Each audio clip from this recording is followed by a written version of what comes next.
Você acha a prova da UERJ difícil? Difícil mesmo? É você zerar Elden Ring, platinar Elden Ring no level 1 com um pedaço de pau. E todos esses jogos Souls aí. Bom, na verdade, a prova da UERJ ela não é difícil. A prova da UERJ ela é só um boss que você ainda não conseguiu desvendar o padrão.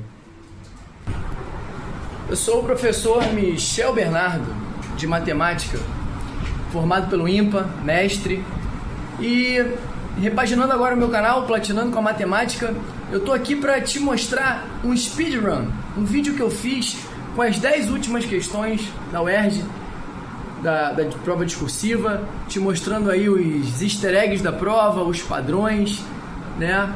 Então, vem comigo, acompanha aí esse speedrun, acende a tua fogueira, faz o teu save, se inscreve no canal, óbvio, e acompanha aí a identificação dos padrões da prova, que tem muita coisa legal aí pra te mostrar. Tamo junto. Tá aí ela aí, ó. Beleza, ô saudade disso. Primeira questão, muito fácil, né, UERJ? Primeira questão aí, a UERJ facilitou demais, né? Uma questão de média aritmética simples, tá? Então, como eu tô falando, você já tá lendo aí, né? É um gráfico de barras, com barras laranjas e barras cinzas. Então, você vê aí aqui no ladinho, né? Aqui, ó, nessa lateral aqui, você vê que as laranjas representam as exportações e as cinzas, menores em todas elas, as importações. Isso do ano de 2020 até 2024, tem aí 5 anos. E aí, ele fala lá no comando, né, lá embaixo, vamos dar uma subidinha aqui na questão, subiu, ele fala exatamente aqui, ó. Considere que nesse período a média anual das exportações brasileiras seja ME, média das exportações, e das importações seja MI, pegando aí a primeira letra da palavra. Ele quer que você calcule ME sobre MI, ou seja, ele quer que você calcule a razão de uma sobre a outra. Então, assim, com muita calma, você vai fazer essas somas, né, e depois dividir tudo por 5 em cada uma delas, e depois você vai fazer essa divisão final. Mas tem um detalhe, ele quer a razão percentual, tá? Você vai ter que dar essa resposta em porcentagem, tá bom? Eu vou marcar texto, ó, a razão percentual. Bom, então vamos lá, vamos calcular aqui o ME, tá? Que é a média das exportações. Eu vou apontar aqui, se acelera o vídeo, óbvio, né? Vou apontar aqui, já vou deixar o cálculo que está pronto, e aí você vai ver a solução. Então temos aí, ME são as laranjas, né? 210, somado ali com 280 no ano seguinte, somado com 334, somado com 340, somado com 336. Isso tudo dividido por 5. Com toda a calma do mundo, você somou, sem problema nenhum, e encontrou aí o valor de 1.500. Bom, 1.500 dividido por 5 é a coisa mais fácil que tem. 15 dividido por 5 dá 3. E aí, com 2 zeros, a gente tem aí, ó, 300 é a média das exportações, né? Você repara que tem 3 anos que foram acima da média, 3 anos abaixo da média. Então, vamos pegar aqui para que ainda dá para a gente ver as cinzas, que são as importações. Então, vamos lá para MI. Bom, primeiro ano 159, segundo ano 220, terceiro ano lá do lado 271, depois vem um 240 e finaliza com 260. Esses dois últimos aí, ó, já dá 500, né? Já é uma facilidade para fazer a conta. E você vai dividir tudo por 5, tá? Essa conta aqui já dá 1.150, dá menos, né? Você vê que cada ano é menor, as importações são menores, então é óbvio que a soma vai dar menos.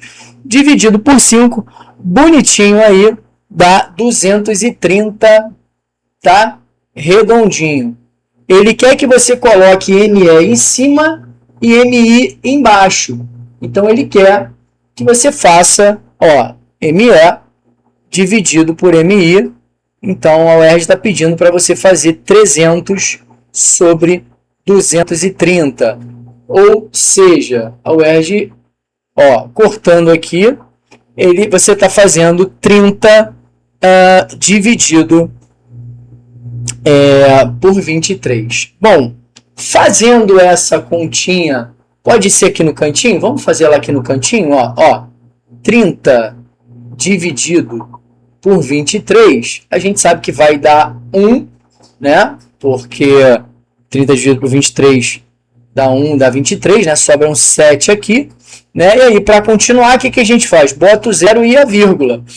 Bom, e aí vai dar aproximadamente 3, né? Porque 3 vezes 23 dá 69. Então, ou seja, a gente não continuaria. O gabarito final da UERJ, ele considerou mesmo o 1,3. Você não precisava buscar outras casas decimais. Então, eu vou puxar aqui um aproximadamente 1,3, tá? Só que veja bem, é 1,3 valor absoluto. A gente quer a razão percentual. Então, a gente vai transformar isso aí em porcentagem, que é o finalzinho. Como é que a gente faz isso? Transforma para fração novamente, que já está mais fácil, ó. 13 décimos e multiplica por 10 em cima e embaixo, já para ficar embaixo 100%. Então, 13 vezes 10, 130, dividido por 100. Então, isso aqui vai dar 130%, gabarito aí dessa questão número 1 da prova discursiva da UERJ do ano aí de ingresso 2026.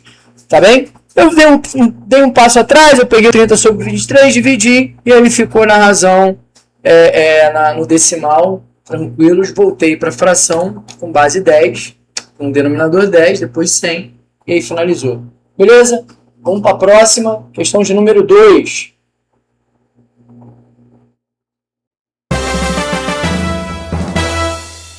Questão de número 2 aí da prova discursiva da UERJ. Uma questão que parece ser meio complementar à primeira, né? Ele fala aí ainda das importações e tal, primeira lá de média. Essa aí é uma questão de porcentagem, tá?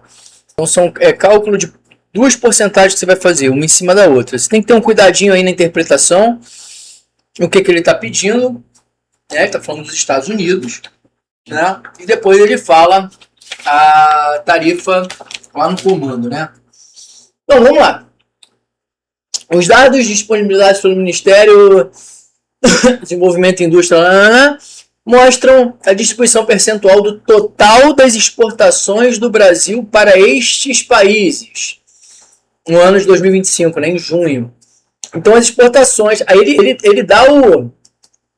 A gente dá a chamada ali, ó. Observe, tá? Vou marcar aqui. Observe que, ó, para os Estados Unidos, representou 11,5% desse total, tá? Então, aí tá falando do volume de exportações do Brasil e para onde foram, para quais países. A China liderando, né? Mais do que... Quase, né? Mais do que 3 vezes aí o segundo lugar dos Estados Unidos. E depois vem Argentina, Holanda, Ok. Bom, descendo aqui, já na linha do comando, aqui, ó, ele fala, considerando que 40% das exportações para os Estados Unidos foram sobretaxadas, então 40% desses 11,5% que foram para os Estados Unidos. Tá? Então, de todas as exportações do Brasil, 11,5% foi lá para os Estados Unidos. Desses 11,5%, ou seja, 40% delas, menos da metade, né? Quase metade, foram sobretaxados pelo tarifaço aí do Donald Trump. Ele quer que você calcule o percentual total das exportações brasileiras atingidas por essa sobretaxação, tá? Percentual total, tá? Então, assim, do total das exportações, daquele 100%, 11,5% foi para os Estados Unidos. Desses 11,5%, menos da metade, 40%, foram sobretaxados. Então você imagina um valor ali menos do que 6, né? Porque se a metade de 11 é 5,5, então um valor menor que 5,5, porque 40% desse valor, tá? Então assim, nada mais deixa eu subir um pouquinho assim, aqui. O cálculo que a gente tem que fazer nada mais do que calcular 40% de, como a gente não tem o valor absoluto, de 11,5%. A gente vai fazer esse cálculo. Ou seja, uma porcentagem em cima da outra. A gente pode respeitar a porcentagem mesmo, né? E fazer a conta nas frações da porcentagem, porque abre pra gente a margem do corte e tal. Lembrando que esse D aqui, né? Da porcentagem, ele sempre é a multiplicação. E aí, isso aí vai cair num outro percentual, né? Percentual relativo aí, em relação ao total, né? Então ficaria assim, ó, 40%, a gente sabe muito bem que é 40 por 100. E 11,5%, a gente sabe que é 11,5 por 100 também, tá? Deixa eu manter a vírgula aqui, não vou botar 115 por 1.000, não vale a pena, tá? Posso dar um corte nesse zero aqui e nesse aqui, tá? Divido mais? Não faria, porque começa a não facilitar o cálculo aqui.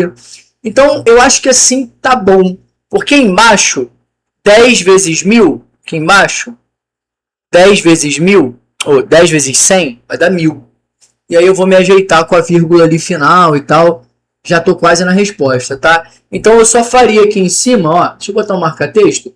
Eu só faria aqui em cima 4 vezes 11,5, porque o zero eu já cortei, o zero do 40 com o de baixo do 100, tá? E aí, 4 vezes 11,5, multiplicar um número por 4, gente, dobrar ele 2 vezes. Então, vezes 2, vezes 2. Então, o dobro de 11,5 é 23. O dobro de 23 é 46. Então, 4 vezes 11,5 é 46, o número do numerador. Embaixo é sobre 1.000. Então, assim, como eu quero a resposta em porcentagem, ela está quase pronta. Nada de dividir e simplificar, não. Você vai, né, no caso, você vai dividir sim, mas por 10. Tá? Por 10, porque você quer ver esse 1.000 virar 100. Então, ó, 1.000 dividido por 10 dá 100, que já vai dar a resposta em porcentagem. E o 46, como não tem zero para cortar, a vírgula vai entrar ali, tá? 46 dividido por 10 é 4,6. Então, 4,6 por 100 é 4,6%. Essa é a resposta do gabarito dessa questão de número 2 da prova discursiva aí da UERJ. Vamos para a próxima. Bom, vamos lá, pessoal. Essa é a questão de número 3 aí da prova discursiva da UERJ 2026 de matemática. E é uma questão puramente de juros compostos, tá? Com um certo suporte aí com relação à potência que a gente vai inserir na fórmula de juros. Então, vamos lá. Ele fala que um comerciante, no dia 5 de janeiro de 2025, ele, numa cooperativa de crédito, ele pediu um empréstimo de R$10.000. Vou marcar aqui os valores, tá? Então, foi aqui dia 5 de janeiro, ele foi lá e pegou 10.000 para pagar em 10 meses. Ou seja, janeiro mais 10, novembro. Ele ia fechar lá no dia 5 de novembro, tá? Esse empréstimo foi feito sobre o regime de juros compostos, que é o que acontece aí lá fora, com uma taxa de 2% ao mês, tá? E ele deu uma tabela, que essa tabela, tá? Que tem aqui do lado esquerdo os valores de x, que você percebe que é a base, e do lado direito, essa base é elevado a 10, né? Coisa que você não não conseguiria, você não teria tempo e seria um porre fazer essa multiplicação dessa potência 10 vezes, né, com essa taxa aí de 2%. Então, assim, você não vai usar os valores todos que estão na tabela. Essa tabela, ela tem 3 valores, você vai usar só um, que é o valor correto, tá? O valor correto é a linha do meio, tá? Lembrando que, uma lembrança rápida aqui, ó. 1,2 é 12 sobre 10. É 120%. Tirando o 100%, isso aqui é um aumento de 20%. Tá? 1,02 é 102% por 100, que é 102%. Né? Tirando 100, vamos botar direto assim, é um aumento de 2%. É essa taxa aqui, ó, que está no nosso enunciado. Ele não falou de 20%. E o de baixo, que é 1,002, tá? Ele é 1.002 sobre 1.000. Tá? Assim, tirando ali botando a vírgula no devido lugar, né, que é 100,2, e tirando 100, isso é um aumento de 0,2%. Ou seja, esse não é o da questão e esse não é o da questão. Então, essa potência e essa potência não tem nada a ver com o que a gente está querendo. A gente está querendo o 1,219, né, que facilitou para a gente não ter que fazer 1,02 vezes 1,02 vezes 1,002 vezes 1,02, ou seja, 1,02 elevado a 10. Bom, se você não lembra, né, lá em juros compostos, que você vê bem no nono ano e passeia de novo por esse conteúdo no ensino médio, isso tem aqui a seguinte fórmula. Ó, o montante final, vou botar aqui, ó, o montante final é igual ao capital inicial, valor inicial, que multiplica 1 mais i. Esse 1 mais i é o 1, que é o 100%, mais a taxa em porcentagem, é o tal do fator multiplicativo que a gente fala, elevado ao tempo. Tá? Então, bom, pegando nossos valores do enunciado, com a fórmula bonitinha, o M é o que a gente está querendo, tá? O C é o 10.000, que é o valor inicial, tá? O tempo é 10, e esse 1 mais i é 1 mais 0,2, tá? Que é o 2%, que é, desculpa, é o 0,02, peraí, oiaiá, 0,02, que é o 2%, tá? E o 1 é o 100%. E aí, somando, isso dá 1,02. Tá? Então, assim, ajeitando a fórmula bonita como a gente veria, que eu tratei os 3 valores lá em cima antes, mas a gente veria 10.000 que multiplica 1 mais i, né? 1,02 elevado ao tempo, que é 10. E aí é isso, né?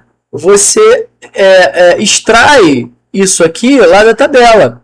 No lugar do 1,02 elevado a 10, você vai colocar o quê? 1,219. Então, o montante final, que é o quanto o cara vai ter que pagar 10 meses depois desse empréstimo, é 10.000 vezes 1,219. Ou seja, multiplicar por 10, 100.000 é muito fácil, é só andar com a vírgula a quantidade de zeros que a gente tem. Então, a gente no 10.000 a gente tem 4 zeros, então a gente vai ter que andar com essa vírgula 4 casas. Andando 3 casas, ela já para aqui no 1.219. E aí a quarta a gente coloca um zerinho no final. 1.219 com um zero dá 12.190. Eu não sei se esse gabarito UERJ já atualizou, mas ele estava como 12.219, tá? 12.190 é essa multiplicação aí. Beleza? Questão de número 3 vamos para a questão de número 4. Bom, vamos lá, pessoal. Questão de número 4. Essa é daquelas que eu amo, né? Geometria plana, bonita. O ERG faz muito bem esse tipo de questão. Bom, essa questão ela tem uma explicação, né, mais detalhadinha. E está falando o seguinte, ó. Então, você tem um esquema ali e depois desse esquema acontece aquele desenho lá embaixo com um retângulo pintado de laranja. Mas vamos com calma. Ele fala do tal retângulo de prata. A gente ouve falar muito na escola do retângulo áureo, né? Da razão áurea, do retângulo de ouro e tal.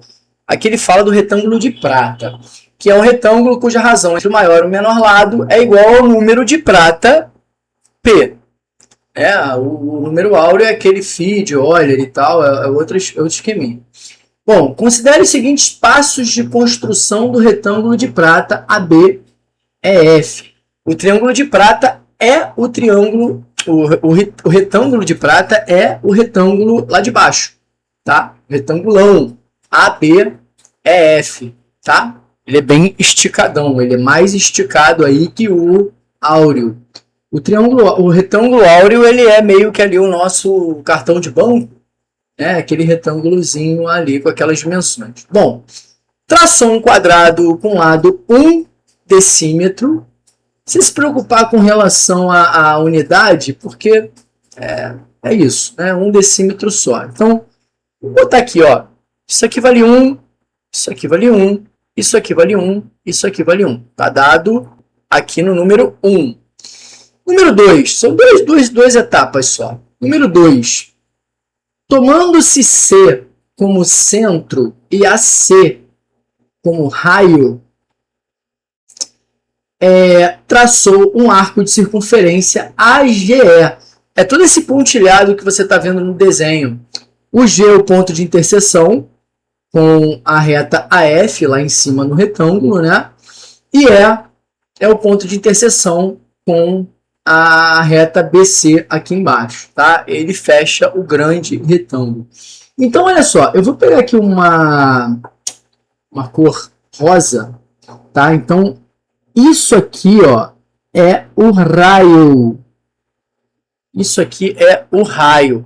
Só que você já percebeu que dentro desse quadrado de lado 1, ele é a diagonal, tá? Então, o valor desse raio centrado em C, a gente já sabe que é raiz de 2.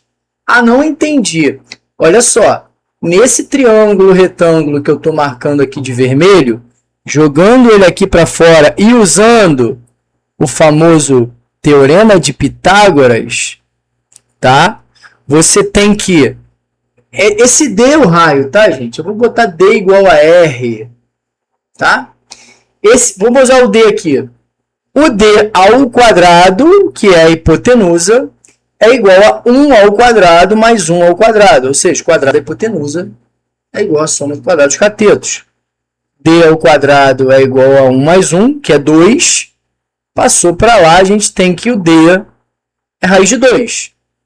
Tá? Por isso que a gente fala que a diagonal do quadrado é o lado vezes raiz de 2.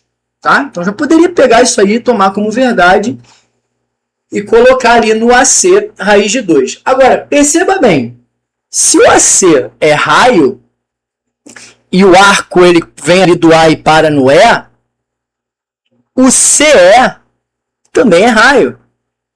Tá? O CE também vale raiz de 2. Por quê? Porque ele é raio. O raio ele tem o mesmo valor, né? CA, se eu traçasse ali um CG também, tá? Eu vou traçar aqui, mas vou apagar, ó. Isso aqui também vale raiz de 2. Tá? Depois eu traço ele na outra figura que eu vou precisar. Isso aqui também é raiz de 2. Porque ele vai do centro para a circunferência. Ele é o raio. Tá? Bom, e aí... eu já fui falando aí da medida, mas vamos lá. Tá, o que a questão quer? Isso aí é a construção e tal, eu já puxei ali a diagonal. Ele fala que retirando-se lá os quadrados ABCD e CDHG, então assim, ele nem te deu o trabalho de você ter que provar que o CDHG, o CDGH é um quadrado, né? Então ele já está te dando, já facilitou mais ainda, ó.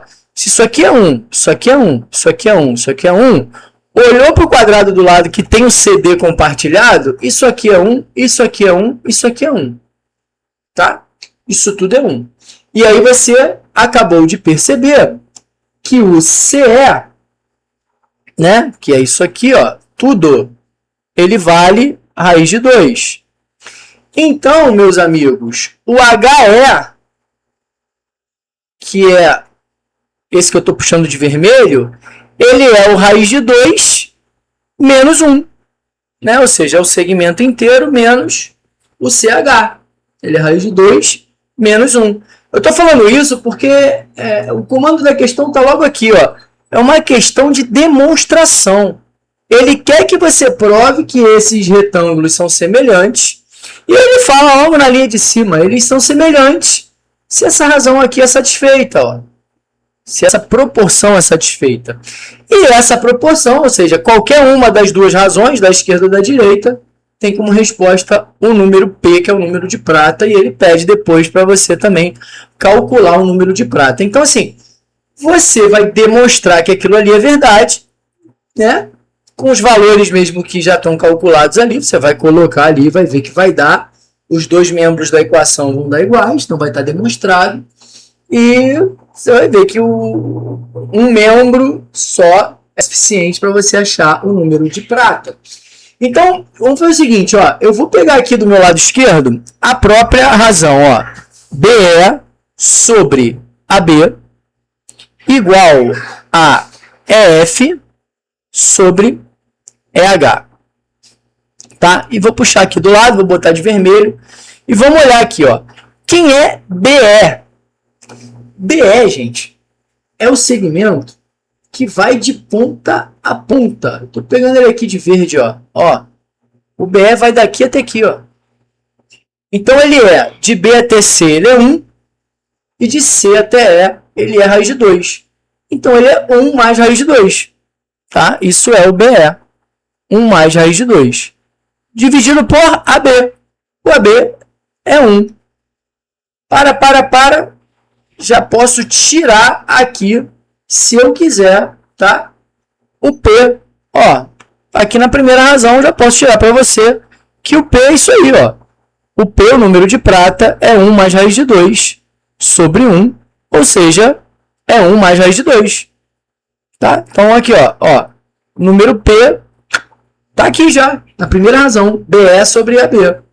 Agora vamos igualar com o lado da direita e vamos comprovar que isso é realmente igual.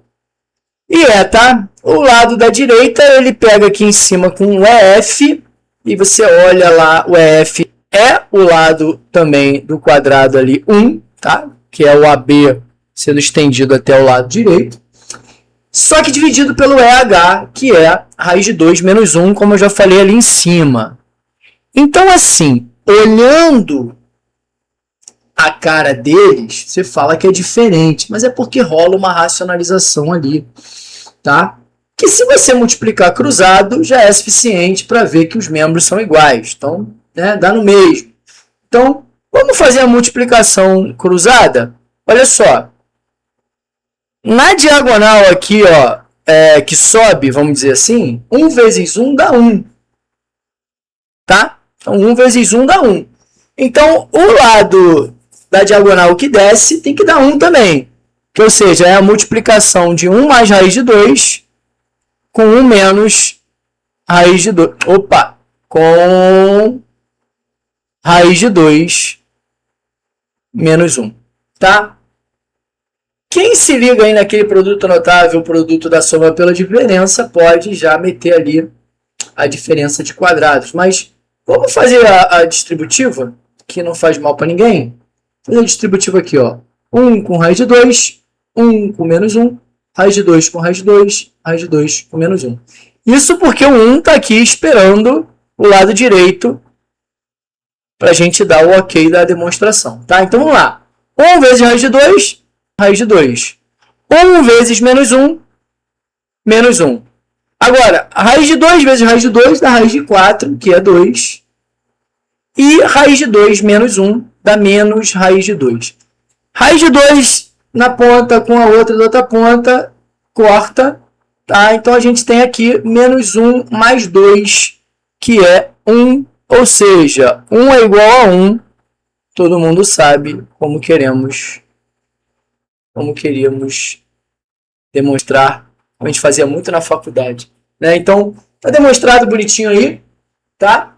Ele deu bem as orientações de quem é o que ali, né? Você só puxou ali a coisa da diagonal, que era importante, não lembrando, meteu Pitágoras, e uma dessas razões já tem o número P, que é o número de prata, tá dado, tá feito, tá gabaritado. É isso aí, vamos para a questão de número 5. Bom, e aí estamos na tela com a questão de número 5, essa prova aí discursiva da UERJ, para o ingresso aí no ano de 2026. E é uma questão de trigonometria no triângulo retângulo.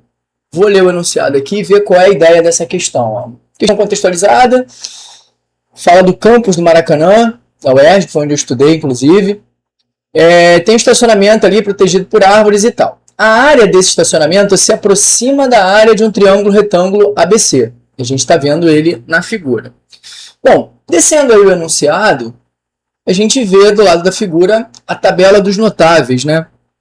Que a gente sabe muito bem, na musiquinha 1, 2, 3, 3, 2, 1, tudo sobre 2 raízes cada um. Só que a banca trouxe aí, da UERJ, as aproximações, né? Da raiz de 2, raiz de 3, trouxe essas aproximações aí na tabela. Bom, e é dali que a gente vai usar os valores, tá? Admita que o cateto AB mede 70, que os seus ângulos internos, aí no caso, onde está o chapéuzinho é o vértice do ângulo, né? Que o ângulo B é 90, dá para verificar isso bem pelo desenho, que o ângulo reto estaria ali no B, e que o ângulo A, né, CAB, ou seja, que o ângulo A é 60 graus. Bom, considerando os valores na tabela, qual é a área do triângulo? Então, qual é a ideia da questão? Primeiramente, usar a fórmula de área do triângulo, que a gente conhece. A fórmula simples já é suficiente, base vezes altura sobre 2. Só que você vai perceber que você não tem todos os componentes dessa fórmula. Você não tem a altura do triângulo, né? Se você pegar o 70 como base, a altura seria o outro cateto. Você não tem. E você vai em busca desse valor através da trigonometria, do triângulo retângulo, seno, cosseno ou tangente. Por isso que ele está a tabela inteira dos 3 valores. Desses 9 valores que estão aí, a gente vai usar um deles. Então a gente tem que saber qual é o valor certo e encaixar dentro da razão trigonométrica e resolver a questão. Vamos nessa? Então eu vou fazer o seguinte antes. Eu vou marcar aqui com uma cor um pouco clara ali do desenho, os dados que ele deu do problema. Então ele fala que o 90 graus, ele está aqui, ó. Tá? Aqui é o 90 graus. E ele fala que o ângulo A, que é esse que eu estou pintando aqui de azul, no lado esquerdo, ó, ele vale 60 graus. Ele fala ainda que o cateto AB mede 70. Estou forçando ele aqui embaixo, ó. O cateto AB mede 70. Bom, olhando para esse ângulo de 90 graus, que eu estou circulando agora ele aqui de rosa, o que a gente tem dos elementos do triângulo retângulo? Né? A gente tem ali o AC. Tá escuro ali, mas eu escrevi ali o AC. Ele é... Deixa eu tentar trazer um branco, né? Vou botar um branco aqui. Que branco, ó. Ó, tá aqui, ó. Aqui é a hipotenusa, tá? De frente para o ângulo de 60, a gente tem o cateto oposto, eu botei ali como OP, e formando esse ângulo de 60, a gente tem aqui embaixo o cateto adjacente, que é o AB. Bom, a gente quer o oposto, a gente quer o BC, porque ele é a altura do triângulo retângulo. Então a gente vai em busca dele. Aquela hipotenusa ali, a gente não vai usar, não vai descobrir, então não vai passar por ela. Bom, deixa eu só fazer uma coisa aqui, ó. O que a gente está querendo de fato? Ó, a gente está querendo aqui embaixo agora, ó, a área do triângulo, que é a base vezes altura dividido por 2. Trazendo isso para o nome dos componentes dessa figura, né, a gente tem aí o 70 vezes o oposto. Vamos fazer o seguinte, vamos chamar esse oposto aqui, vou botar ele de BC por enquanto, tá? Que é quem ele é ali, o oposto dividido por 2. Então, aí a gente vê bem qual é o nosso foco da questão. É achar esse BC. É ele que está faltando para a gente acabar com a questão, tá? O cálculo do BC. Então, para achar esse BC, a gente vai usar a razão correta. Bom, tem várias maneiras, né, de usar aí achar a razão correta na trigonometria.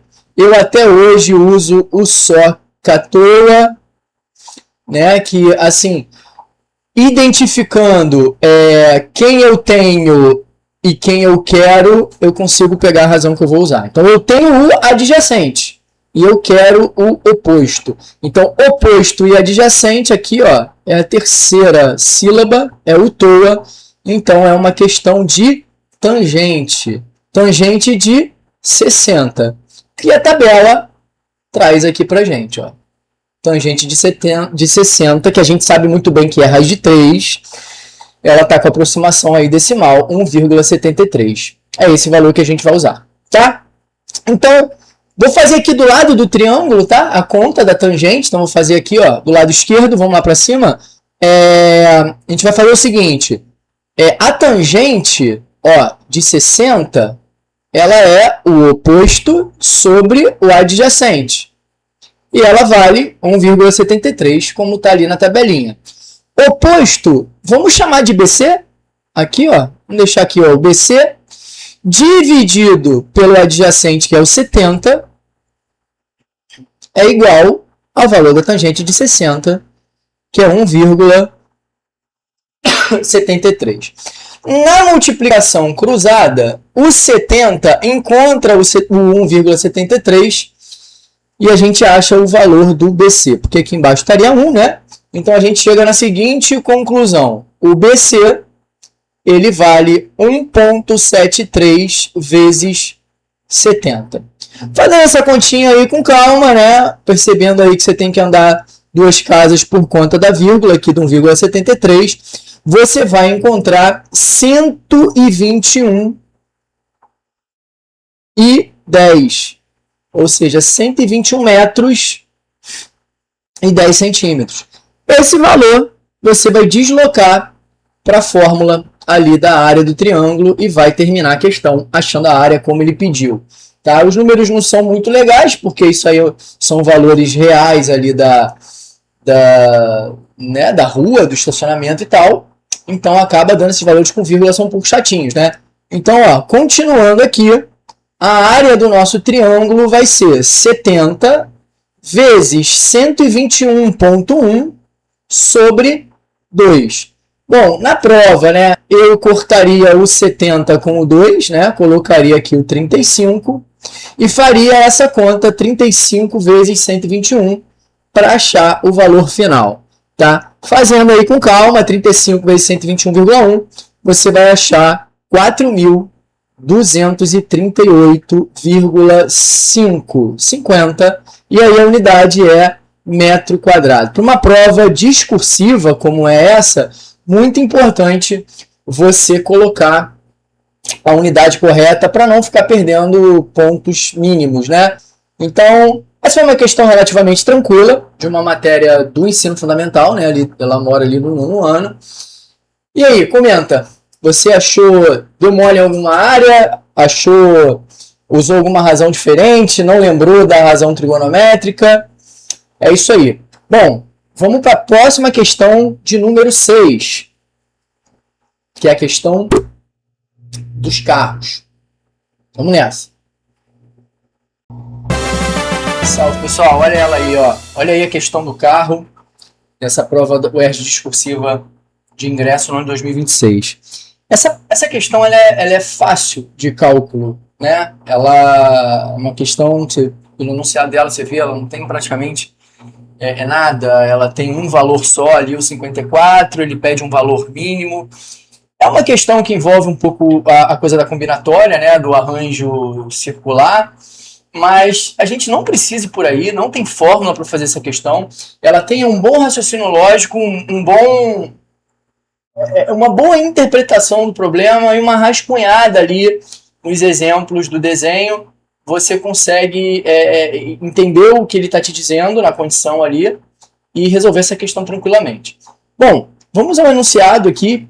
Ele fala o seguinte: um determinado dia, um estacionamento com 54 vagas, deixa eu marcar aqui o que é importante, com 54 vagas, aqui, ó. Opa. Ela tem a seguinte ocupação de apenas 10 vagas. Então, assim, tá dando um exemplo aleatório, tá? Não é o problema, é só para falar que tem 54 vagas e que o estacionamento é circular.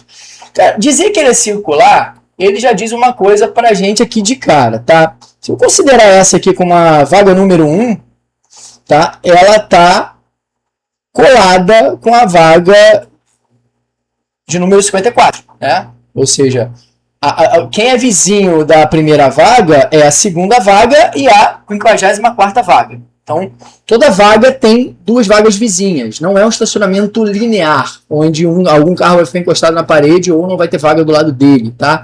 É um estacionamento circular. Todo carro tem dois vizinhos. Bom, aí vem o comando da questão. Em determinado momento, tem X carros estacionados. Então, ele usa aí a variável X, tá? Tem X carros estacionados, ocupando X vagas, né, óbvio, das 54. Nesse momento, chega um carro. O próximo carro que chega, ele só encontrará vagas desocupadas do lado de pelo menos... São duas palavras, mas esse apenas, somente, pelo menos, um outro carro.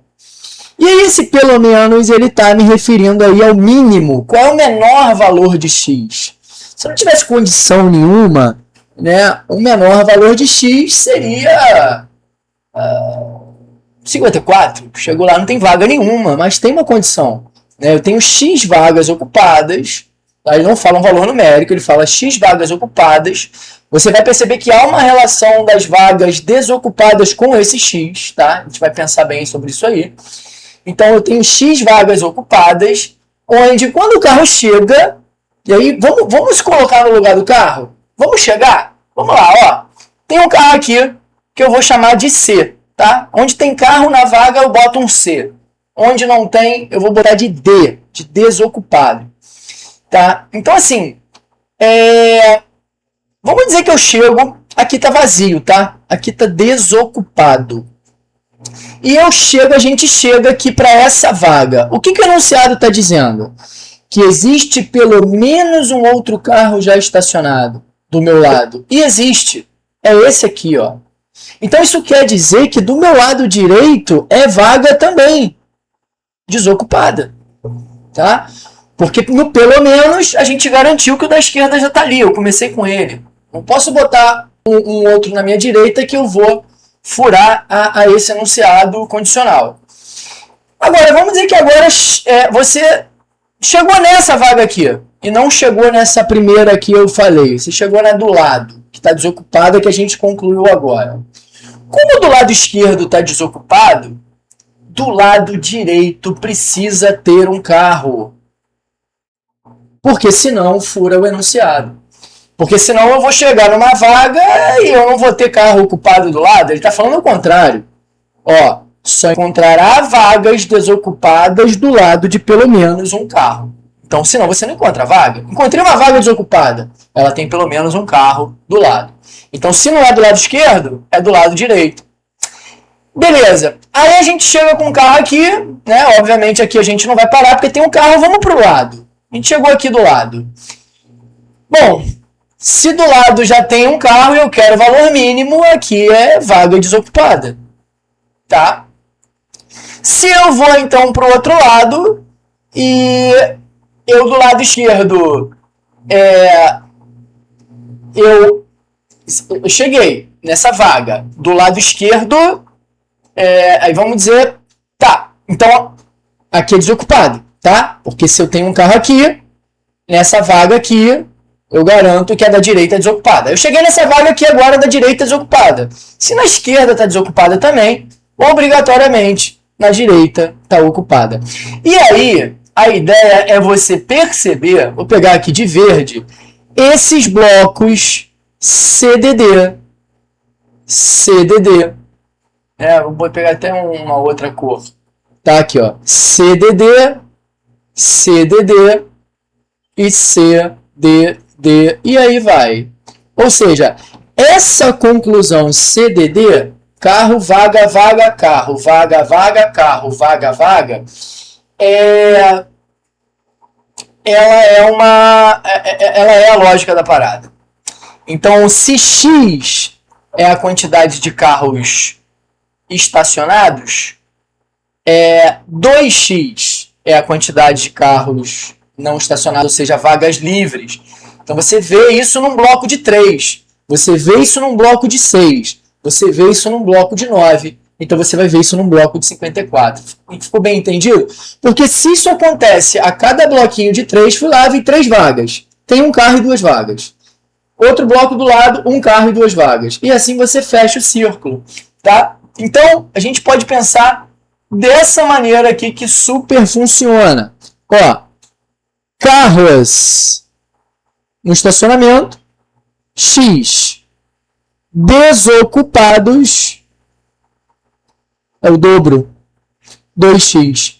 E quanto vale essa soma de carros ocupados, de vagas e vagas livres? Isso vale 54. É o total de 54 vagas. Ou seja, 3x é igual a 54, isso respeitando pelo menos para a gente pegar o valor mínimo. X é igual a 54 dividido por 3, que é igual a 18. Então, a gente tem aí garantido 18 carros estacionados nesse estacionamento, que vai me dar um total de 36 vagas livres, onde em qualquer vaga livre que eu chegar, eu vou olhar para o lado direito. Tem carro? Não. Então, do lado esquerdo tem. Eu cheguei e olhei. Tem carro? Tem. Então, do outro lado, não. Isso é a garantia dentro desse enunciado. Bem legal. A questão com um bom raciocínio. Se a pessoa olha essa questão pronta da maneira que ela está aí agora, né, ela vai falar assim, uau, que questão fácil. Equação do primeiro grau, 3x, x mais 2x igual a 54. Sexto ano faz isso.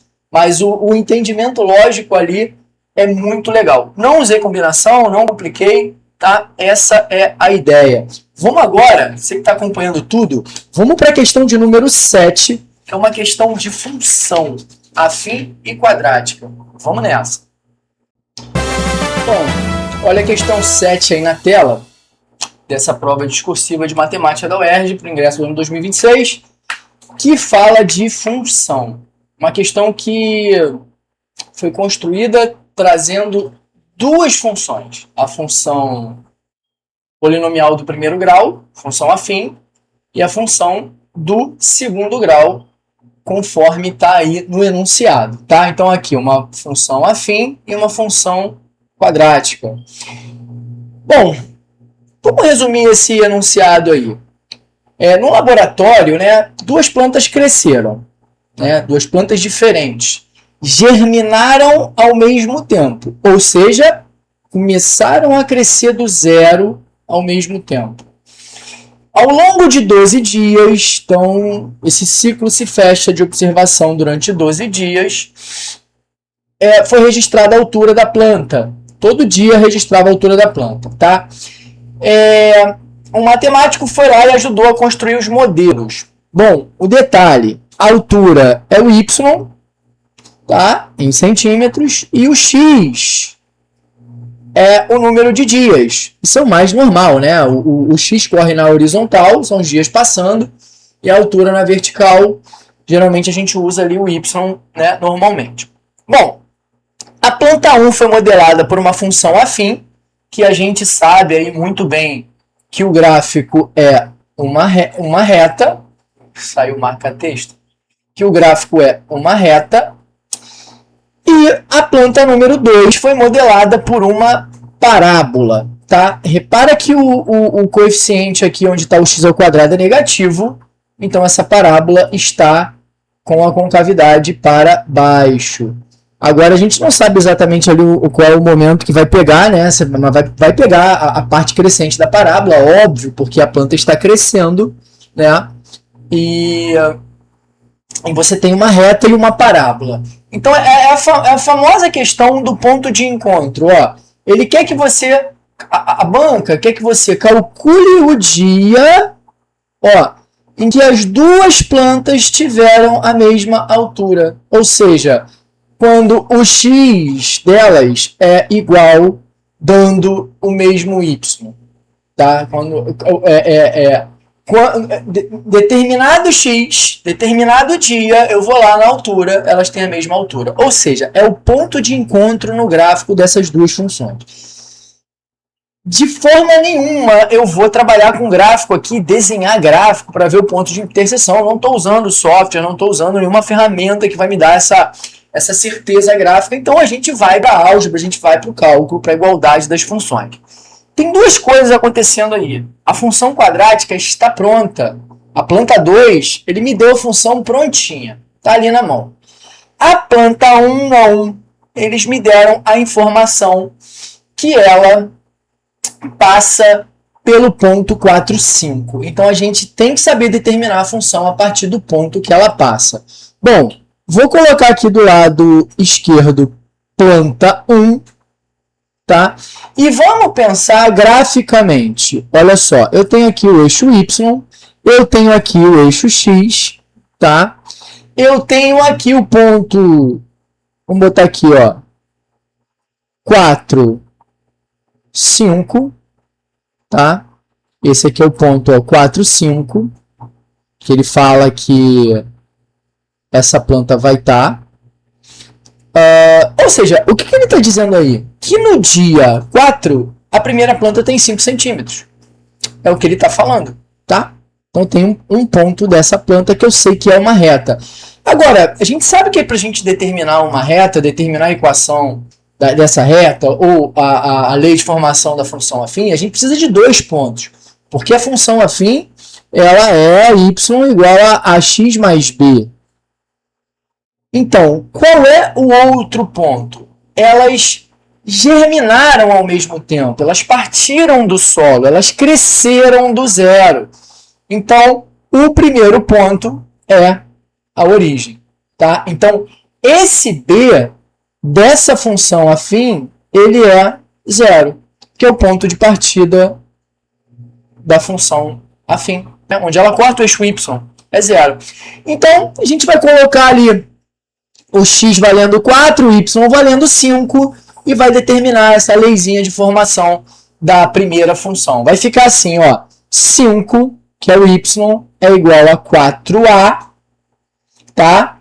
Passa esse 4 para o outro lado, dividindo, a gente tem que o a é 5 quartos, sem precisar usar decimal, tá? 5 quartos é o a, é o coeficiente angular, é a taxa de variação dessa função afim. Ou seja, a cada 4 dias ela cresce 5 centímetros. Eu te garanto que no 8º dia ela vai ter 10 centímetros, porque é isso que o crescimento linear nos dá. Essa taxa de variação na reta é constante. Bom, então, trazendo para cá, ó, a função é 5x sobre 4 mais 0. Tá? Mais 0 eu não vou botar. Então, essa é a lei de formação que a banca da UERJ não me deu, que eu fui lá, entendendo o enunciado, e descobri. Agora, aqui do lado, eu vou achar o ponto de encontro. Tá? Eu vou achar o ponto de encontro das duas funções. Ou seja, eu vou igualar as duas funções pelo y e vou achar o x, que vai me dizer o determinado dia que elas vão ter a mesma altura. Tá? Então, vou manter aqui a do primeiro grau do lado esquerdo, tá? Então vai ficar 5x sobre 4 igual à função quadrática 3x sobre 2 menos x ao quadrado sobre 16, tá? Virou uma equaçãozinha do segundo grau aí com as frações Vamos fazer um mínimo MMC aqui, tá? MMC de boa, 4, 2 e 16, o MMC é 16, tá? Então aqui vai ficar o 4, né? 16 dividido por 4 dá 4, 16 dividido por 2 dá 8, e 16 dividido por 16 dá 1. A gente sabe que na equação esse denominador é eliminado, ele é cortado, então eu não vou manter o 16 embaixo de ninguém, vou só multiplicar em cima, então vai ficar 4 vezes 5x vai dar 20x, igual 8 vezes 3x dá 24x, e menos o x ao quadrado. Ou seja, a equação do segundo grau que foi se formando, né, nesse ponto de encontro, nessa igualdade, ela não tem termo independente, ela não tem coeficiente c. É uma equação incompleta. Vamos ajeitar ela toda aqui para o lado esquerdo, tá? Então vai ficar esse menos x ao quadrado chegando, fica positivo. E o 20x menos 24x igual a zero. Né? Podia já ter feito o menos 4, mas eu fiz um passo a mais para que todo mundo veja, não tenha dúvida. Então vai ficar x ao quadrado menos 4x igual a zero. Então isso é uma equação do segundo grau. Essa equação do segundo grau ela tem duas raízes, então isso significa que tem dois pontos de encontro. Então existem dois dias específicos que essas plantas vão ter a mesma altura. Bom, sem precisar resolver a equação do segundo grau, colocando o x em evidência, resolvendo da maneira incompleta e rápida, fica que x multiplica x menos 4 igual a zero. E essa maneira rápida nos diz que ou o x é zero, que é o que está aqui fora, né, para dar zero, isso é uma raiz, ou o x é 4. Tá? Então aqui os dois dias. Bom, o primeiro dia é o ponto de partida, ou seja, o x igual a zero indica que elas germinaram juntas, que é o que ele diz lá no início do problema. Elas começaram do zero. Nenhuma planta, eu não plantei uma do zero e a outra já tinha 2 centímetros, por exemplo. Né? O ponto de partida delas foi zero, isso já era sabido no enunciado.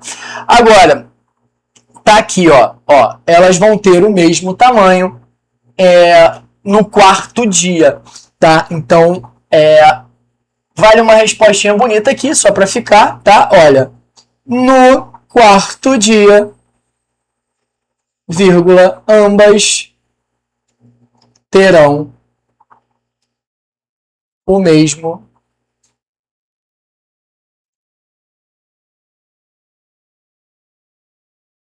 tamanho, tá? Agora, tem uma coisa. Ele quer não só isso. Olha só. Ele quer outra coisa. Essa questão ela está pedindo muito, né? Ele pediu calcule o dia que as duas plantas têm a mesma altura. Tá feito, tá pronto. Ponto. Calcule também a altura máxima de cada planta. Olha só. Cuidado com o que você vai fazer aqui. Não porque assim, a observação foi feita em 12 dias. Como a reta crescente vai para o céu, não volta, basta eu botar o 12 lá na primeira plantinha que eu vou achar a altura dela. A tendência é ela crescer infinitamente, seguindo esse padrão do crescimento da reta linear. A parábola ela vai cair. Então eu não sei aonde está esse 12. Então eu não vou botar o 12 diretamente no x, porque pode ser que eu pegue ela já na descendente. Então, para não ter esse problema, eu vou calcular a altura máxima, que é o y do vértice da função, que não tem problema nenhum. Achou o y do vértice lá. Mas você vai perceber aonde está o x do vértice. Isso vai te dizer também, tá? Mas precisava ter esse cuidado do caimento da parábola. A gente vai estudar a parábola agora pós a reta, e a gente vai olhar com calma o que eu estou dizendo. Mas vamos lá. Vamos assim. Vou botar assim, ó. Alturas máximas, tá? Alturas máximas. Vamos lá. Primeira planta, P1. É só colocar o x valendo 12. Então vai ficar y igual a 5 vezes 12 sobre 4. Tá? Porque isso aqui foi o último dia da observação e na reta ela só cresce. 5 vezes 12 dá 60. 60 dividido por 4, tá? Dá aqui, ó, 15 centímetros. Então, a primeira plantinha, cujo modelo é a função afim, ela vai no final da observação ter 15 centímetros. A segunda plantinha, tá? Que eu vou trazer aqui a função dela, que é o 3x sobre 2. Ele bota a parte do b na frente, né? Menos x ao quadrado sobre 12. Então, o cuidado de botar o 12 direto sem observar o vértice da parábola. Eu estou dizendo isso aqui para você, gente. Olha só. A parábola ela tem esse decaimento porque o A é negativo. Tá? Então, a observação ela é feita em 12 dias. Se esse 12 tiver antes do vértice, beleza. Eu boto o 12 lá, eu vou pegar a altura máxima. Mas se esse 12 tiver depois do vértice, eu vou pegar ela já caindo. Então a planta cresce e diminui. Seria uma coisa um pouco, né? Acontece. Né? A gente envelhece e vai ficando pequeno, vai diminuindo o tamanho, né? As vértebras vão encurtando. É super possível modular, sim. Mas deixa eu dar uma olhada nesse x do vértice para me dar uma certa segurança. Vamos lá. X do vértice da parábola que vai me dar o y. X do vértice é ele que vai me dar o y do vértice. O x do vértice é o menos b sobre 2a, tá? Bom, pegando ali o b e o a, ó. Quem é o b? O 3 sobre 2, tá? O b é o 3 sobre 2 porque ele está na frente. Então vai ficar 3 sobre 2 dividido por 2a. Olha só, o a ele é menos 1 sobre 12. Então a gente, ó, menos b, bota o menos aqui em cima. Então o a é menos 1 sobre 12. Então vai ficar menos... Calma, vou botar o 2 na frente, aqui o menos de cima, 2 vezes o A. Então 2 vezes menos 1 sobre 12. Cachorro, moto, carro, vida real. Vamos lá. Bom, em cima eu tenho menos 3 sobre 2. Embaixo eu tenho esse corte que vai dar menos 1 sobre 6. Tá? Desculpa, é 16. É 16, Michel. Então vai dar 8. Botei o 12 ali, não sei porque eu vi o 12 é o óculos. É 16. Então o A é menos 1 sobre 16. Então, cortando 16 com o 2 vai dar 8 menos 1 sobre 8. Beleza. Isso aqui vai dar, ó, menos com menos vai dar mais, tá garantido, tem que dar dias positivos. Então, a primeira que multiplica o inverso da segunda. 8 vezes 3 dá 24. 24 sobre 2 dá 12. Então, assim, há uma garantia aqui na questão que o x do vértice é a altura máxima. Tá? Comprovei no cálculo com segurança para eu não simplesmente jogar aquele 12 ali e eu ter o azar de pegar essa parábola caindo. E ficou um anunciado meio esquisito, né? Da planta cair. Ele não fala isso em nenhum momento, que ela cresce sempre, mas enfim, é assim que a gente imagina a planta. Mas se você continuar com esse modelo, no 13º dia essa planta vai estar menor, porque ela vai pegar a parábola caindo, tá? Mas por isso que ele para no 12. Então a gente vai fazer o seguinte agora, a gente vai jogar o 12 nessa função do segundo grau e vai pegar o tamanho da segunda planta e fim, tá? Então, vamos lá. Vamos colocar o 12 lá. Ou você faz o y do vértice, né? Mas eu acho desnecessário, já que o x está na minha mão, dá o x para a função que ela vai te devolver o y do vértice, tá? Então, o y do vértice vai ser 3 vezes x sobre 2, 3 vezes 12 sobre 2, menos 12 ao quadrado sobre 16, tá? Eu coloquei o 12 no lugar do x. Bom, fazer cortes. 12 com 2 aqui vai dar 6, tá? 3 vezes 6 vai dar 18 aqui na frente, tá? E aqui a gente vai ter 18 menos 144 sobre 16. 144 dividido por 16, gente, dá 9. Então aqui vai dar 18 menos 9, que vai dar 9 centímetros. É o tamanho da segunda planta, e aqui é o tamanho da primeira planta após os 12 dias, tá? Espero que tenha ficado bem entendido essa coisa do x do vértice, né? Esse cálculo seguro para te garantir que você está realmente pegando uma altura máxima. E aí deu a sorte de, na verdade, esse x ser o próprio 12 no momento que eles param a observação, né? Comenta aí, ficou bem entendido? Não ficou claro? Espero que você tenha entendido. Vamos para outra, próxima questão de número 8, e as questões que eu mais gosto, é a questão da pirâmide de base quadrangular. Tem uma questão ali do menor caminho, o Erge adora esse negócio de menor caminho. Vamos ver essa oitava questão agora.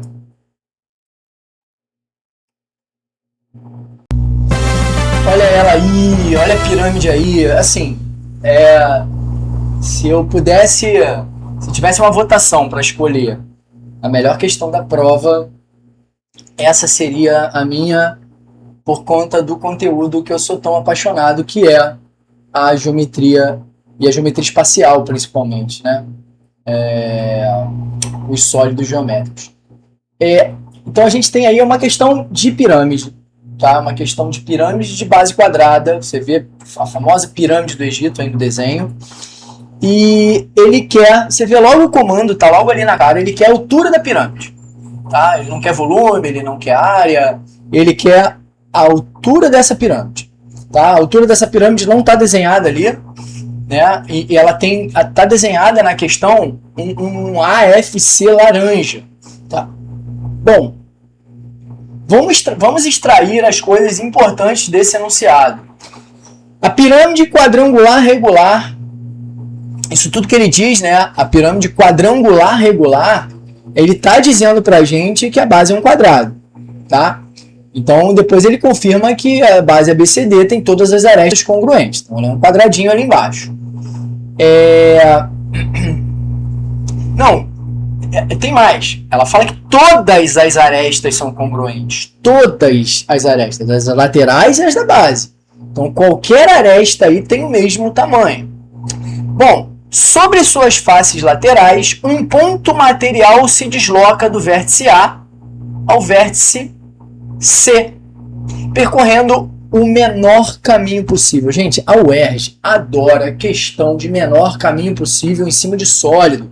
Tem uma questão passada, linda, do cone, que para você perceber o menor caminho que você anda no cone, você precisa planificar esse cone e ver que aquilo ali, andando pelo setor em linha reta, é um triângulo.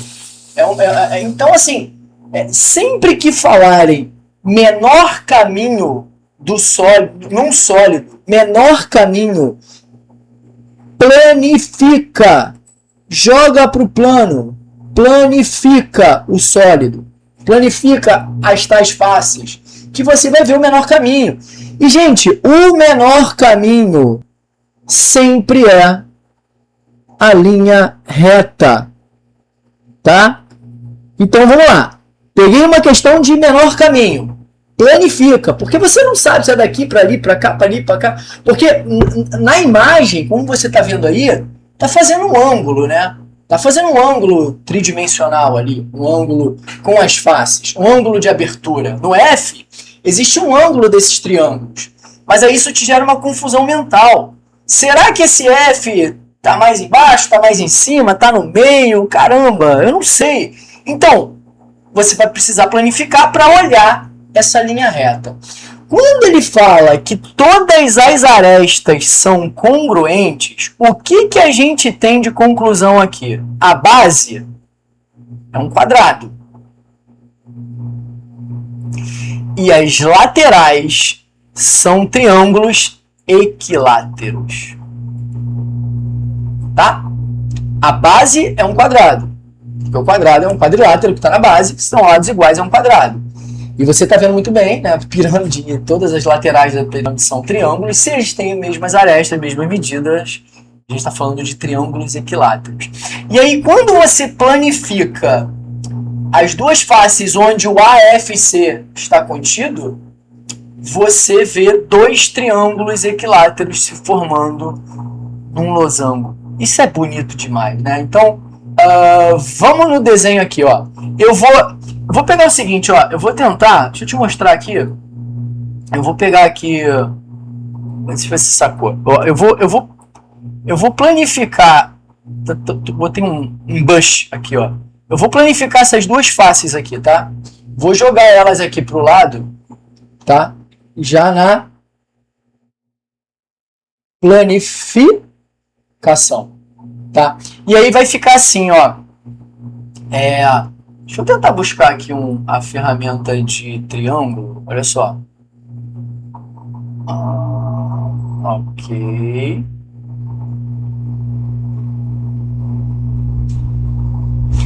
Não, eu vou na minha mão livre, tá? Então, eu vou te mostrar assim, ó. Aqui tá o B, tá? Pra você se localizar o que eu tô fazendo. Pro lado esquerdo, eu tenho aqui o A. Vamos lá, isso aqui é vida real, é mão livre, ó. Eu tenho aqui o A. E pro lado direito, eu tenho aqui o C. Eu planifiquei, pessoal. Joguei no plano, joguei no chão, joguei na folha, tá? Saí do sólido. Então aqui o A, aqui é o C.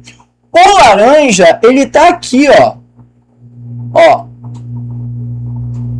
Por que esse desenho tá tão bonito, simétrico? Porque é triângulo equilátero, cara. É tudo a mesma medida. Olha onde tá o F. Né? Foi dado no problema que A é igual a EC, que é igual a EB, que é igual a AB, que é igual a EB, BC, tudo igual. Então, triângulo equilátero. Então são 4 lados iguais, é um quadrado. Olha o losango aí. Não, esses ângulos não são retos, tá? Para fechar o triângulo com os 3 lados iguais, os ângulos têm que ser 60. Aí olha o que ele fala. O AFC mede 2 raiz de 3. Ou seja, o AFC ele vai de ponta a ponta. Então eu garanto para você que AF é a raiz de 3 e FC é a raiz de 3. Ele está exatamente na metade. Esses dois triângulos são idênticos. Tá? E tem mais, pessoal. Esse AF e esse FC, eles são a altura do triângulo equilátero. Tá? E com a altura do triângulo equilátero, a gente chega na medida do lado do triângulo equilátero. Mas você fala, por que você está fazendo isso tudo? Eu tenho que chegar na altura. Então, vamos parar um pouquinho. Deixa eu mostrar aqui aonde a gente quer chegar. Deixa eu apagar aqui a figura. A altura da pirâmide, ela está aqui, ó, verde, tá vendo? Ela vai bater aqui no centro, essa é a altura da pirâmide, HP. Tá? Essa altura verde aqui que a gente quer calcular. Você sabe que mexer com pirâmide, né, com a altura da pirâmide, é mexer com o teorema de Pitágoras. Porque essa altura ela vai fazer 90 graus no plano da base. Então, eu tenho como correr aqui para o apótema, mas não é interessante, porque eu vou ter que subir pelo apótema da pirâmide. Então, eu vou correr para o vértice. Porque essa medida aqui, ó, que eu estou marcando EC, ela está aqui, ó. Ela é o lado do quadrado que eu vou conseguir descobrir a partir dessa altura que ele me deu lá do AFC, tá? E aí, como a gente tem aqui embaixo, ó, esse lado, ó, esse aqui é o L. Aqui é L também, tá? E aqui é um L sobre 2, tá? A gente vai conseguir descobrir o valor desse OC, desculpa, que é a mesma coisa do A, e fechar no final um teorema de Pitágoras. Então, assim, teorema de Pitágoras a gente vai usar aqui algumas vezes, mas agora a gente precisa jogar a fórmula da altura do triângulo equilátero para achar esses lados aí. Esses lados do triângulo equilátero são, na verdade, o valor das arestas dessa pirâmide. Muito bonito. Então, vamos lá. Se você memorizou bem, lembra bem, sem ter que buscar isso por trigonometria ou qualquer outra maneira, a altura do triângulo é L raiz de 3 sobre 2, tá? Essa é a altura do triângulo equilátero em relação ao seu lado. E você sabe muito bem que essa altura aqui vale raiz de 3, tá? Que está aqui no desenho. Então, olha como é que sai a proporção aqui. O raiz de 3 vai cortar com raiz de 3. O 2 vai subir na multiplicação cruzada, tá? Aqui vai dar 1, né? Aqui também vai dar 1. Então, o L é igual a 2. Descobrimos a medida das arestas dessa pirâmide. É uma pirâmide feita de arestas 2. 2 na base e 2 nas laterais, tá? Todas as arestas valem 2. Agora a gente tem bastante coisa para chegar lá na altura pedida, tá? Só que antes, olha só, eu vou trazer aqui para fora os triângulos que a gente está mexendo. Eu tenho esse triângulo, repara que eu chamei de O ali o centro da base, tá? Eu tenho esse triângulo aqui, que vai ser o meu triângulo final, onde eu tenho a altura da pirâmide, que é o EO, tá? E aqui eu tenho o C. O que eu tenho aqui? Eu tenho já que o AC vale 2, tá? Mas eu não tenho aqui essa medida do OC, tá? Essa medida do OC, ele é a metade da diagonal de um quadrado. Você pode pensar assim pelo plano da base, tá? E é por aí que eu vou, tá? Por aí que eu vou. Vamos trazer aqui a base da pirâmide. Vamos desenhar aqui a base da pirâmide, que é isso aqui, ó. É um quadrado planificando, tá? É um quadrado A, B, se localizou? C, D, tá? E aí a gente tem aqui, ó, o verde, aqui é o O, olhando de frente. E aqui eu olho o C na base, ó. E aí segue aqui até o A, isso é a diagonal inteira. Então a gente quer, na verdade, a metade da diagonal. Se você lembra que a diagonal do quadrado é L raiz de 2, tá? Então você vai descobrir que essa diagonal, ela é 2 raiz de 2, porque o lado vale 2. Só que essa diagonal toda, o AC vale 2 raiz de 2. Como O é o centro e a metade do quadrado, a gente tem raiz de 2 para cá, raiz de 2 para cá. Então, esse OC vale raiz de 2. Tá? Chegamos nos elementos que a gente precisava para fechar Pitágoras nesse triângulo EOC e achar, por fim, a altura da pirâmide que está pedida ali. Tá? Então, vamos aqui. Chegou aqui final, Pitágoras, Pit, vai ficar assim. Quadrado da hipotenusa, 2 ao quadrado,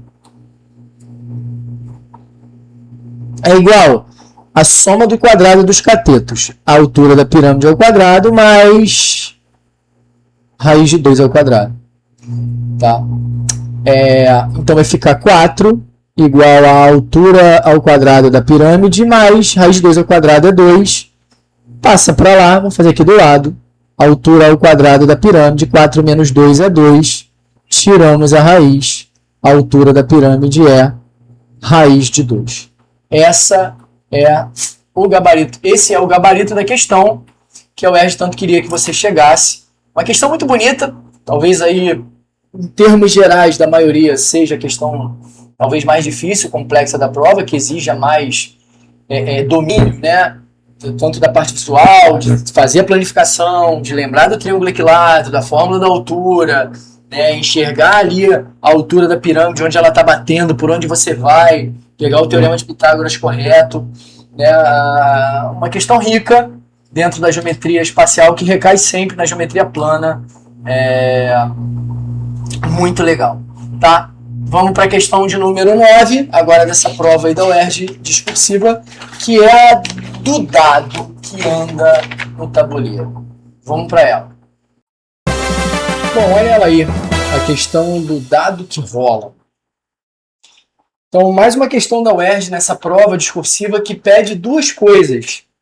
Vamos direto ali para a linha do comando. A gente vai ver o que a questão quer, mas olha, no marca-texto, determine o número da face que vai ficar voltada para cima. Isso é uma parada. E calcule o número total de caminhos. Beleza. Vou voltar para a questão agora. Essa aí dá para resumir, né? Você tem aí um tabuleiro e tem um dado em cima dele. E que esse dado é a soma dos opostos vale 7. Tá? Isso é muito comum, no qual a soma dos números e suas faces opostas vale 7. O que isso quer dizer?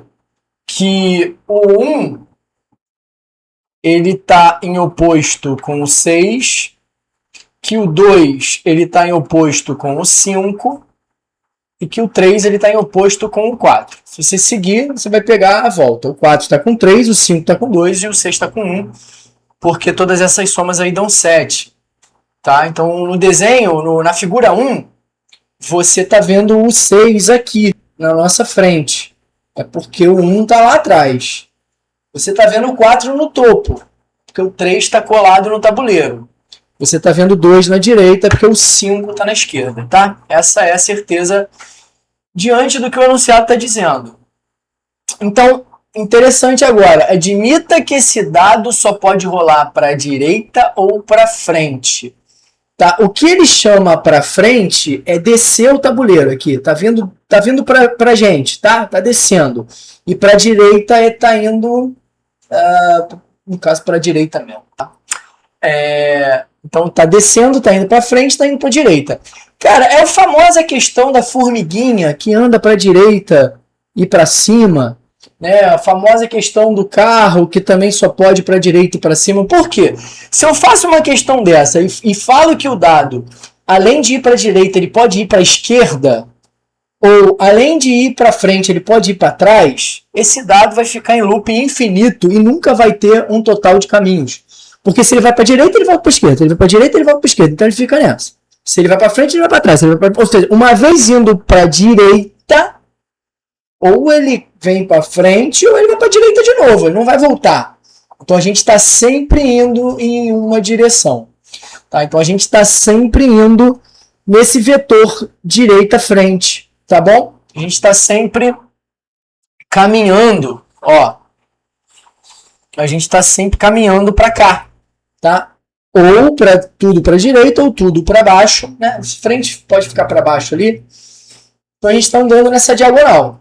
E o lugar a chegar é onde está esse X com laranja. Bom, como eu disse ali no início da questão, duas coisas estão sendo pedidas. O número da face que vai estar voltada para cima, quando o dado tiver colocado bonitinho ali no laranja, e quantos caminhos eu tenho. Você pode escolher o que você vai fazer primeiro, uma coisa não tem a ver com a outra. Tá? Eu vou fazer primeiro quem vai estar virado para frente. Tá? Vou fazer aqui de uma maneira muito simples e muito fácil. Na figura 2 já está o segundo passo. Tá? Quando na verdade, quando o 4 que estava no topo, ele veio para frente. O que vai acontecer quando chegar aqui, que eu vou pintar agora aqui, ó, de... verde. O que vai acontecer aqui, ó? O que vai acontecer aqui? Ó, pintei de rosa, pronto, de vermelho. O que vai acontecer aqui? O 4 vai estar onde eu pintei de vermelho. E o 1 vai estar virado pra gente. Então, assim, olha, vou trazer aqui. Nessa linha que vai daqui até aqui, ou seja, nesse caminho todo lateral, você vai ver o dado rolando para a direita e o número que tiver na tua frente ele não vai mudar. O que vai mudar vão ser os da lateral, que hora está na cima, está na direita, está para baixo, vai subindo, vai descendo. Isso meio que não importa, percebe? Porque quando a gente estiver olhando para o cara da frente, esse cara da frente ele vai ficar fixo com o de trás, ele vai ficar rodando os 4 aqui e depois ele vai cair um movimento para frente onde é o laranja. Você entende? Aonde eu tô marcando aqui o vermelho, o dado, deixa eu fazer um dado aqui bem rústico mesmo. Esse dado aqui, ó, no momento que ele cair, ele vai estar com esse 4 aqui embaixo, e aí obviamente o 3 vai estar lá em cima, tá? Ele vai estar na nossa frente aqui com o 1, e lá atrás vai estar o 6. Aqui na direita vai estar o 2 e aqui na esquerda vai estar o 5. Esse 1 que vai estar na nossa cara aqui, ele vai ficar fixo. O dado só vai rolar as faces Mas esse 1 vai ficar na nossa frente e o 4 vai ficar lá atrás. É tipo assim, gente, olha só.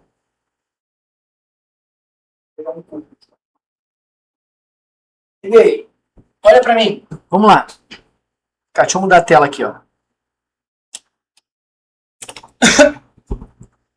Ó. Pô. Esse meu cubo, ele tem... Vamos lá. Aqui tá o amarelo, tá vendo? Aqui tá o amarelo. Atrás do amarelo, ó. Aqui tá o amarelo que você tá vendo. Atrás do amarelo tá o verde. Vamos mudar a cor. Aqui tá o rosa. Atrás do rosa tá o laranja. Então, rosa, laranja. Rosa, laranja.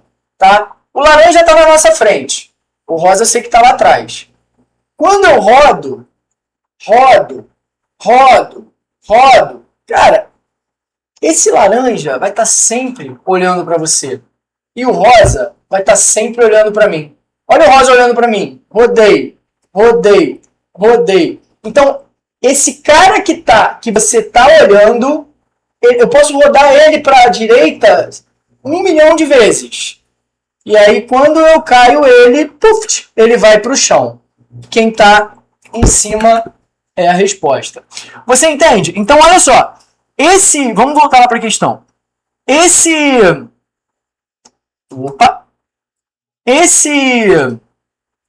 Quando esse 4 cai aqui, como eu falei, e o 3 está para cima, quem está de frente para a gente é o 1. Esse 1, ele vai estar até aqui, ó. Até o último momento.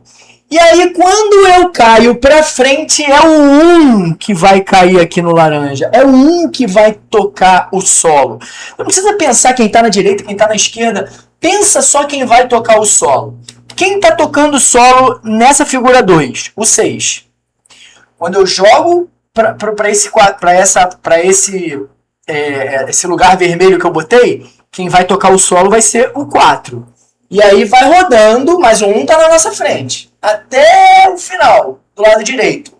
Quando eu jogo para trás, que caso é para frente que se fala, o 1 toca o chão. Se o 1 toca o chão, quem vai estar para cima é o 6. Porque o 1 vai estar embaixo. Tenta rever isso com muita calma, é isso. O 4 está aí a figura. Ó, a figura está aí, na nossa frente. A figura da prova. 4. Rodei, puf, aonde eu pintei de vermelho. O 4 foi pro chão. O 3 está lá em cima. Mas isso não me interessa, porque eu estou olhando o 1, o dado rodando e o 1 na minha cara. É isso. O 4, aqui ó, na tua cara, o azul. Tá rodando, o azul não sai da tua cara. Quando ele cai para frente, o azul vai pro chão. Quem está de frente pro azul? Ou seja, o 1 vai pro chão. Quem está de frente pro 1? Quem é o oposto ao 1? É o 6. Então, o número da face que fica voltada para cima é o 6. Bom, aí vem o total de caminhos. Essa coisa do total de caminhos, gente, bem quando eu explico em sala de aula isso, eu trago o exemplo da formiguinha que anda no azulejo, que ela só pode ir para a direita ou para cima, né? É a mesma coisa. Você percebe que você, para ir com esse dado do início ao fim, você tem 6 passos. Não tem como ser menos, não tem como ser mais, tá? São 6 passos. Agora você precisa perceber que a quantidade de roladas para a direita e para frente são sempre as mesmas. Eu vou pegar aqui uma caneta preta. Então olha só, se eu for para a direita, tudo, eu vou ter que vir para frente. Repara que eu fiz 3 direitas e 3 frentes e cheguei no laranja. Vamos apagar. Vamos fazer o contrário. Vamos vir para frente. E aí para direita. Eu mudei a ordem, mas eu fiz 3 para frente primeiro e 3 para direita. Se você quiser intercalar isso, né, não fazer todas uma direção primeiro, para depois esgotar a outra, você vai pegar tipo que o desenho tá. O desenho, ele está mostrando para você o seguinte caminho. Ó, a gente vai para frente, depois ele vai andar 3 para a direita, e ele vai vir para frente de novo. Sempre vai ser 6 para frente e 3 para a direita. Tá? O que é 6 Fs e 3 Ds? Isso é como se fosse uma palavra de 6 letras com 3 Fs e 3 Ds. É como se fosse uma permutação com repetição. Por exemplo, a palavra casa, ela tem 4 letras, só que 2 As se repetem. Então, uma permutação com repetição do A. Tá? E aí, lembrando da fórmula da permutação com repetição, você tem o fatorial em cima dividido pelo fatorial dos repetidos. Tá? Então, a gente vai olhar isso como uma permutação com repetição, que a fórmula é 6 fatorial, 3 é 3 aqui. Assim que a gente escreve a maneira correta, né? Então fica o 6 fatorial em cima e o 3 fatorial dos repetidos, 2 repetidos embaixo. Bom, aí entra na sua técnica aí de simplificação da fórmula, né, do fatorial. Eu posso abrir esse 6, 5, 4, 3 fatorial para cortar com um 3 fatorial desse. O outro 3 fatorial eu vou abrir 3, 2, 1, para você vai ver que o corte dele vai ser feito com 6. Então, ó, esse 3 fatorial eu corto com esse aqui. Esse outro 3 fatorial ele é 6. Eu corto com esse 6 aqui. Sobrou para a gente na fórmula da permutação com repetição o 5 e o 4. 5 vezes 4, 20 caminhos. Uou! 20 caminhos diferentes que a gente tem para ir lá do início, do topo, onde ele está, e cair aqui no quadradinho laranja, onde é a chegada. Entendido, pessoal? Então, assim, vale dar uma olhada em outros enunciados que trazem essa coisa da permutação com repetição, que é o comando, é a direção. O que é o F para mim e o D? O F é frente, o D é direita. Muitas vezes eu faço o D como direita e o C para cima, dependendo de como você compõe a figura, o desenho. Isso pode ser um mapa em que o carro anda só nessas direções. De quantas maneiras eu posso ir da minha casa para o trabalho, marcando esses pontos numa malha dessa quadriculada? Vai recair numa permutação com repetição e é sempre o total em cima e os repetidos embaixo, tá? Essa é a permutação com repetição. Vamos para a última questão, não podia ficar faltando, é a questão de probabilidade que todo ano cai na UERJ. Vamos para ela. E aí, a questão de número 10, a última da prova da UERJ discursiva para o ingresso aí do ano de 2026. Questão de probabilidade não poderia faltar, com um detalhe fácil de errar, tá? Você tem aí um sistema hidráulico, né? Com 2 registros que impedem a água de passar. Então a gente fecha o registro da nossa casa, lá do banheiro, para a água não passar, para você poder consertar, privada, enfim. Quando você fecha o registro, a água não passa, né? Então, mas assim, nunca vai passar? Depende. Está falando que tem chance, tem probabilidade, né? O registro pode falhar. E aí os registros têm probabilidades diferentes. Olha o que ele diz aí. O registro, ele chama de R1 e R2, né, os registros. Então, ele fala que, ó, o registro R1, tá aqui o respectivamente, tá? O R1 tem 2% de chance de falhar. Ou seja, se ele falha, a água passa, porque a função dele é fechar a água. Então, a falha é deixar a água passar. Né? E o outro é piorzinho. O outro ele tem 5% de chance de falhar. Então ele quer saber, e os eventos são independentes, ele quer saber qual é a probabilidade da água passar. Cuidado com esse 2 e com esse 5. Sabe por quê?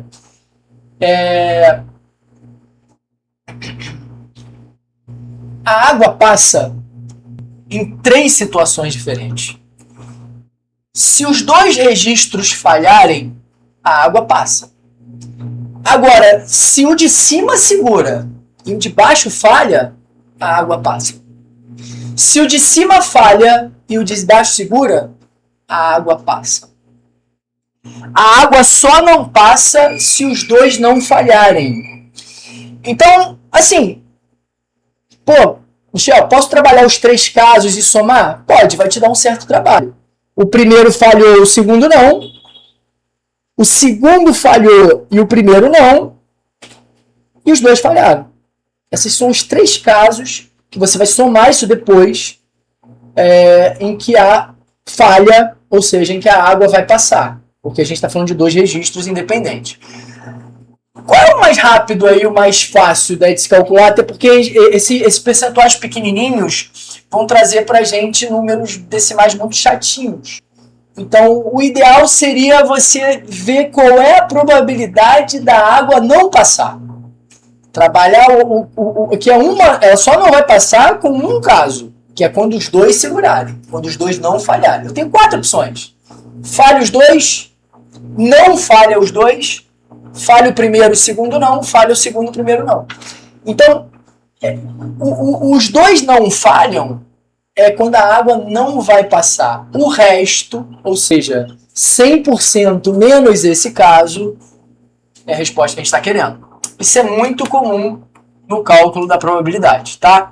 Então, vamos pensar aqui, vou escrever aqui para vocês para ficar muito claro, o seguinte, vamos botar assim, ó, qual é a probabilidade de não falhar, né? Ou seja, dele efetuar o seu propósito, ele segurar a água. Porque a questão está me dando a probabilidade de falha.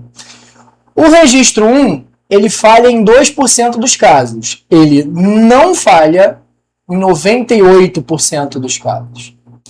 O registro 2, ele falha em 5%. Ele não falha em 95%. Se a gente multiplicar essas 2 probabilidades, a gente tem a probabilidade que a coisa vai estar segura, a água não vai passar, tá? Vamos passar para... Prefere decimal? Você que sabe. Passar para decimal, aqui vai ficar 0,98 e aqui vai ficar 0,95, tá? Então, aqui embaixo, deixa eu só descer um pouquinho, ó. Então, aqui embaixo, ó, a probabilidade dos dois não falharem é 0,98 vezes 0,95. Porque eles são eventos independentes. É só multiplicar a probabilidade. Fez com calma, bonitinho ali na calma. Isso vai dar um 0,931. Jogando para porcentagem, ó, 931 sobre 1000. Mas porcentagem eu quero sobre 100. Divide por 10 aqui, bota 93,1 sobre 100, 93,1%. Essa é a probabilidade desses 2 registros segurarem a água, tá? O resto é quando vai falhar. E esse resto, lembra que tem 3 casos, mas que você não vai calcular os 3 para somar. Quando que é o evento oposto, né? Que é o evento complementar, é o que falta para, né, aquela coisa do conjunto. Então, vamos botar assim, ó, a resposta é a probabilidade da água passar é a probabilidade de pelo menos um falhar. Ou falha o primeiro, ou falha o segundo, ou falha os dois. Que na verdade é 100% menos 93,1%. Que é, diminui aí, ó, 6,9%. Essa questão pega muita gente. Porque as pessoas vão trabalhar com 2 ali, com 5%, 2 vezes 5, 10, tem 10% de chance de falha. E não. Tá? Então, presta atenção nesses outros casos que eu falei. Tá? Tenta calcular os 3 casos separados e somar, ver como é que vai dar esse 6,9. Bom, se você soube essa questão, ouviu ela toda, a correção toda, agradeço. E vai surgir mais coisas aí. Tô voltando, voltei com tudo. Esse ano, esse canal vai explodir de coisas legais aqui. Abraço, gente. Obrigado. Forte abraço. Tamo junto. Valeu.